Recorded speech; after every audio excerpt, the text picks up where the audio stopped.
Hi guys, and welcome back to my channel, or welcome if you are new. My name is Hayley and I use this channel to document my journey into a more natural zero waste lifestyle, and I share my tips that I pick up on the way to hopefully help you on your journeys as well. In today's video we're going to be talking about a book I've recently read, which is Period Power by Maisie Hill, and we're just going to go in depth into what it's about and whether it is worth a read, so stay tuned.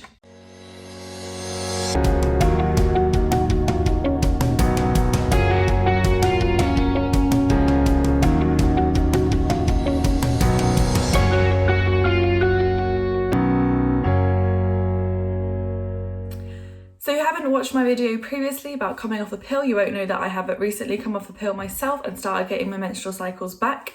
So this book was recommended to me by a few people to help me understand what's going on and maybe improve my cycle if I can. The first thing I did was go onto Goodreads to see the reviews on there, and I only read the bad ones because that's all I really care about. And a few of those reviews, it said the book was a bit too hippie and a bit more focused on wellness, the natural science part of it. And I completely understand those reviews, and I definitely started this book and took it with a pinch of salt, and I think that's the best way to do it. And I'll go into a bit more later on what I think of the book. The main reason I wanted to talk about this book was on the section 2 of the book, which is called the cycle strategy. I have actually seen this theory go along since reading the book, which is essentially identifying the 4 phases of your cycle and linking them to your 4 inner seasons. The idea of it is then that you can adapt and amend your lifestyle to fit in with your inner seasons to be able to have a better life, an easier life. So it starts with your winter, and that is when you are menstruating. That is your period.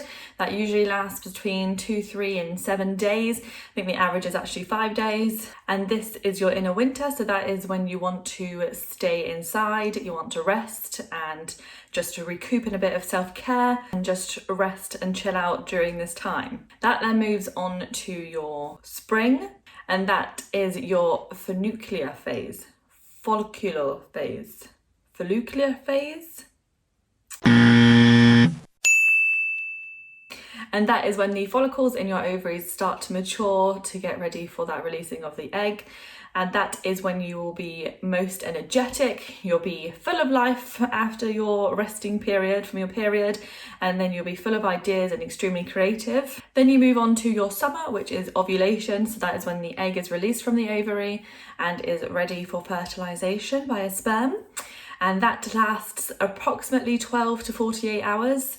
And that is when you are your best. You're living your best life, you're putting all those ideas into practice, you're being really productive, and that is when you're just feeling the best. Then lastly, it goes into your autumn, and that is your luteal phase, and that is when the egg either implants into your uterine line or it gets ready to be discarded. And that is when you are a bit more self-conscious, you take a step back and you're just a bit slowing down, ready for your period. Your luteal phase usually lasts 2 weeks, but obviously it varies person to person. The book also goes into super good detail about why these things are happening and your hormone levels of why this happens. I learned breast tenderness is linked to your estrogen and your progesterone levels. So I learned your boobs usually in your period is a bit more lumpy and a bit more deflated. And then in spring, that's when your boobs are your most natural state. And then during ovulation, they get a bit fuller. And then your luteal phase, they get fuller still. And that is because it is preparing itself just in case you're pregnant, and then when you're period again, then they realize you're not pregnant and then deflate again. But the book goes into way more detail about this and about your hormone levels and that why exactly it happens, and obviously a whole bunch of other things as well, which I think was super interesting. So this is when I was a bit confused about the not scientific enough, because there is so much science in the book. I want to take a moment to talk separately about the amazing thing I learned from this book, which is the true extent of the clitoris. Who knew it was that big? I thought it was just a bean. I have been on this planet for nearly 27 years, and I always just thought it was that bean under that hood. But no, that is just the tip of the iceberg. 90% of it is actually internal. I'll pop up a picture here to show you the true extent of it.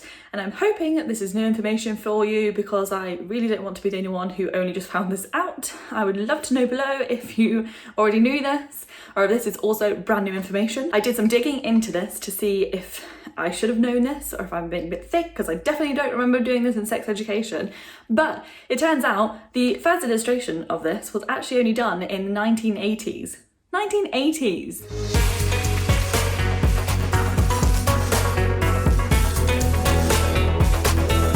It was not that long ago.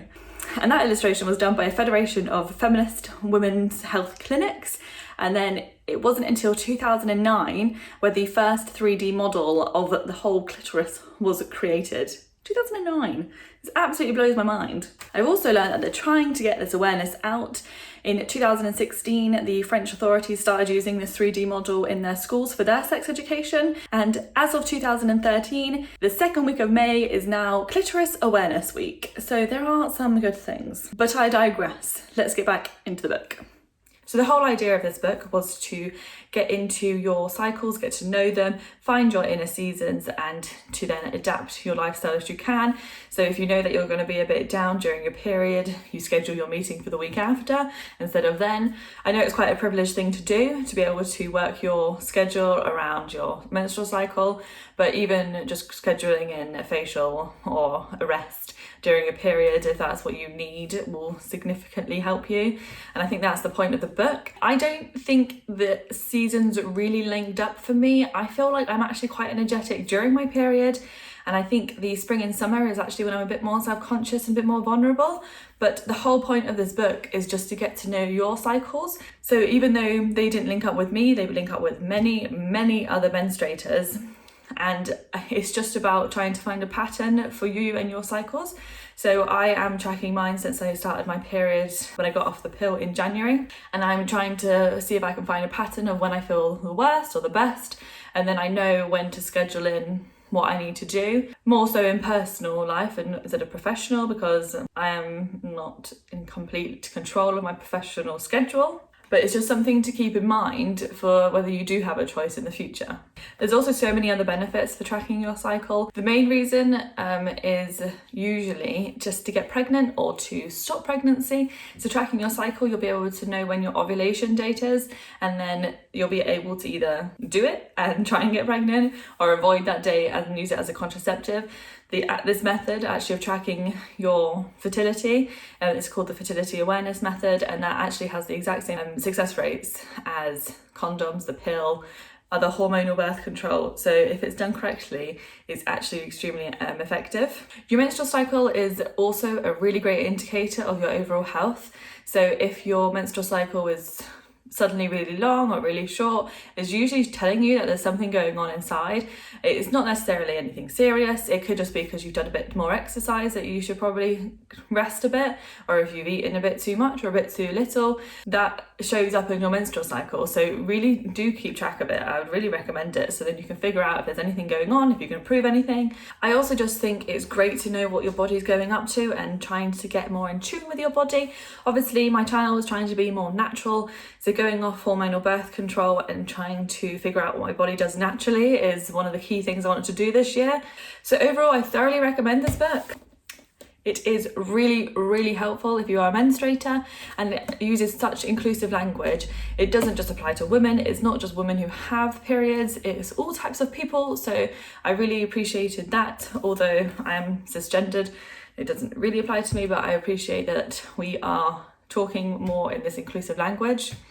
I would take it with a pinch of salt. If not everything applies to you, then that's absolutely fine. You don't need it to completely apply to you. It's just ideas, and it's urging you to look at your cycles and yourself and trying to pick out bits that do apply to you and things that you can improve on. So yeah, I would recommend using it. I will leave a link below to the book if you would like to purchase it. Thank you very much for watching this video, and if you enjoyed it, please do leave me a thumbs up and subscribe below. I would love to know if you track your cycles or if you've read this book before, and let me know what you thought of it. Please, please, please leave me a comment below. I would love to know, and I will see you in the next one. Thanks guys, bye.